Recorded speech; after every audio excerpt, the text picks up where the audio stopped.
Good morning, friends. Mark Holmes here with my buddy Cowboy Joe Boo, as well as Joe Bear in the house. And as always, I want to thank you guys for watching, commenting, subscribing, and being part of the Joe Boo Sports Report. Without you guys, this literally doesn't work. So let's get open for business. Let's wake up the football guys here. Wake up. Wake up. Man, it's Friday. Thank God it's Friday. And I hope you guys tune in tonight, 9 o'clock Eastern, for our live stream because, hey, we got everything that's going on with the Dallas Cowboys. But I don't know. Can you feel it in the air? Can you feel like we're getting closer and closer to football? For me, growing up, we used to play on grass. And I know that's crazy to some of you because everybody's got field turf all over the place. But it's the smell in August of fresh cut grass in the morning, feeling that dew on the grass that literally gets me right here. It gets me ready for football. It makes me feel like it's time to go hit somebody. And this morning, me and the wife, we got out early this morning because we're trying to make sure we get that 10,000 steps a day in. And it's been so hot in the afternoons. It's like upper 90s every day and thunder showers. So if we can get, 2-3 miles of that done in the morning, then, we're ahead of the game. And we were out this morning, and then some news broke about Jamel Adams. And I posted a video while we were walking on there and stuff. And I'll get back to Jamel Adams here in a few minutes. But the grass had that dew on it, and they had cut the parkway. And it just had that smell to it. And it just reminded me of, getting up for those 2-a-days and going to practice, man. Oh, my God. I feel like it's so close.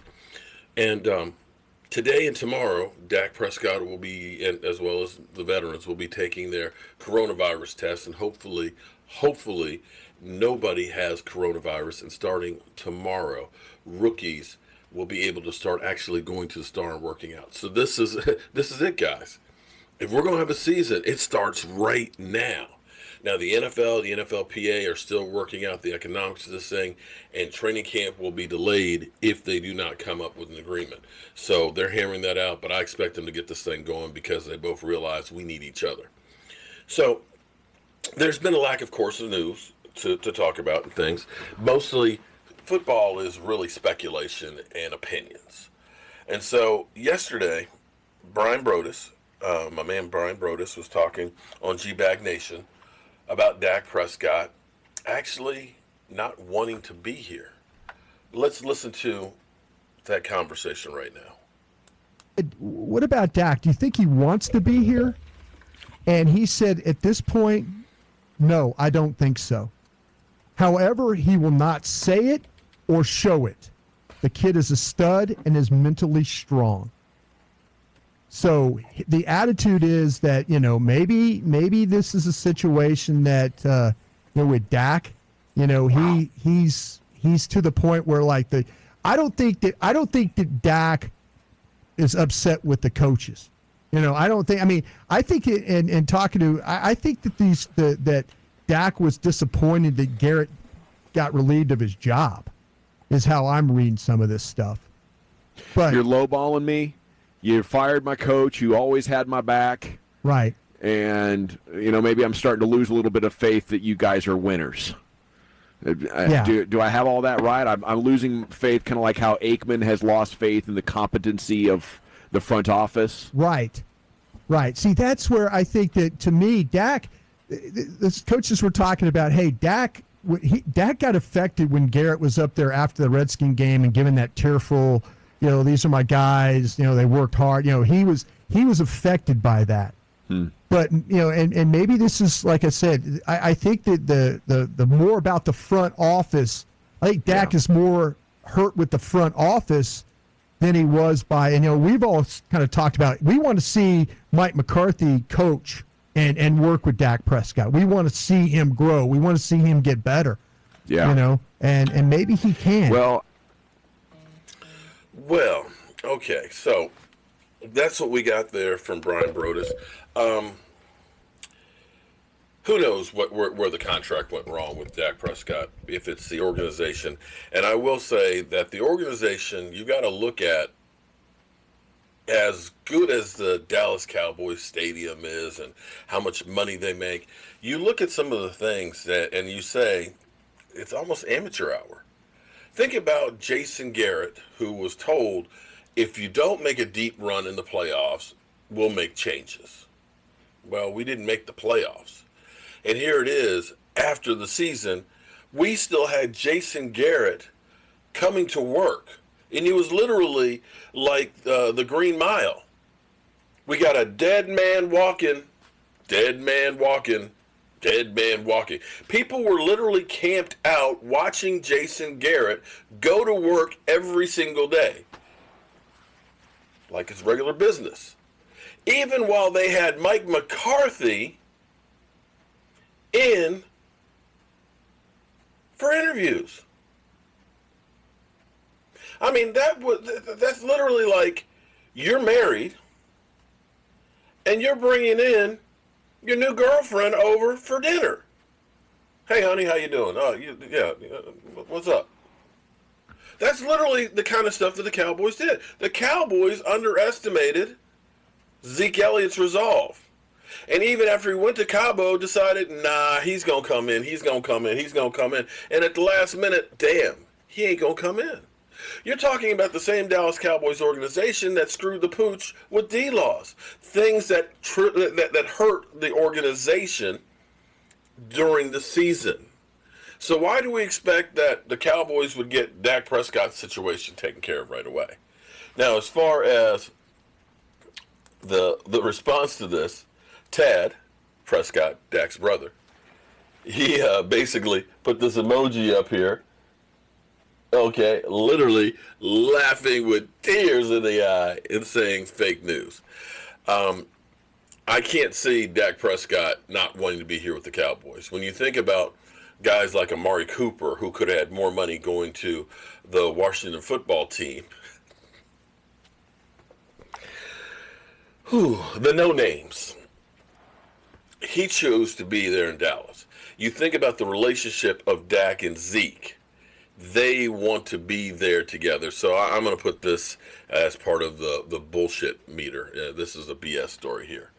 And in other news, like I said this morning, Jamel Adams. This is where it's getting interesting. Jamel Adams, unfortunately, has no say in what happens to him. He wants a long-term deal. He's played outstanding for his 3 years in the league. And he knows that, hey, I want to go ahead and get a new contract. I want to get paid well because I am playing well. And the Jets are kind of like, yeah, we want to pay you, but we don't want to pay you. We got you under contract for 2 more years with the 5th-year option. We can franchise tag you. We don't have to do shit. And the reality is, Jamel Adams, there's nothing he can do other than be a distraction. Now, he already called out Woody Johnson earlier part of the week when the allegations came out against him. And today, he called out his coach. And this is what's interesting about what he had to say. I want to read this in the entirety here. He does not believe that Adam Gase is capable of leading a team to a Super Bowl championship. I don't feel he's the right leader for this organization to reach the promised land. As a leader, what really bothers me is that he doesn't have a relationship with anyone in the building. Adams told blah, blah, blah, the Daily News, at the end of the day, he doesn't address the team. If there's a problem in the locker room, he lets another coach address the team. If we're playing shitty and we're losing, he doesn't address the entire team as a group at halftime. He'll walk out of the locker room and let another coach handle it. So this is from the fans' point of view. I want to play this clip from... Oh, no, that's not the right clip. Hang on. Let me refresh it. Because there was a clip. Where's the clip? Yeah, okay. So it'll start 50 seconds. There's a clip from the fans' point of view why the fans are getting fed up with Jamel Adams. And maybe they are ready to move on. And here we go. The Jets have been a model of success where you sit there and go, how could he do this? I think the problem with it all is that when you come into an organization with fans that are looking to cling on to anyone, you got to realize when Jamal Adams got drafted in 2017, look at the Jets roster. They had no quarterback, right? No Sam Darnold. There was, they had no superstars at all on either side of the football. And he came in and he said a couple things. He said, one, I won't be a problem for this organization. Okay, that's great. People get frustrated. That's going to happen. Number two, he said, I'm built differently. I'm the one that's going to turn around the culture. The culture change is going to start with me. And I think when he said that, he didn't realize how fans would cling to that. I mean, they were just ride or die with Jamal Adams. On every single win or loss, it's with Jamal Adams. So when you come out and say... Yeah, in those crappy years, he was the lone bright spot. Exactly. He was the one on Twitter every Monday morning with highlights, all of that stuff, the guy that you're proud of, that you root for the Jets. And the only thing for a while people were proud of. So when you come out and say after 3 years, 3 really bad years, they've been 16-32 since they drafted Jamal Adams. You look at it and you go, man, maybe you're not what you're saying you were, and that's okay. You're a great player. You want to go win, but don't say you're this guy going to this basement dwelling franchise and you're going to single-handedly turn things around when after 3 years, you're looking to just go to a Super Bowl contender and not play on a new contract. It's not about the money. Okay. All right. So that's from the Jets' point of view. Now, at some points, you got to realize maybe this just isn't the organization. If you look at it and say, I've been here 3 years, and what have we done to get better? We've got, we went from one idiot coach to another coach who doesn't seem to understand how to coach. We're not bringing in the players to turn this thing around. And if you're not going to even address me in my contract, then I would rather go someplace else. Nobody wants to be in a bad relationship.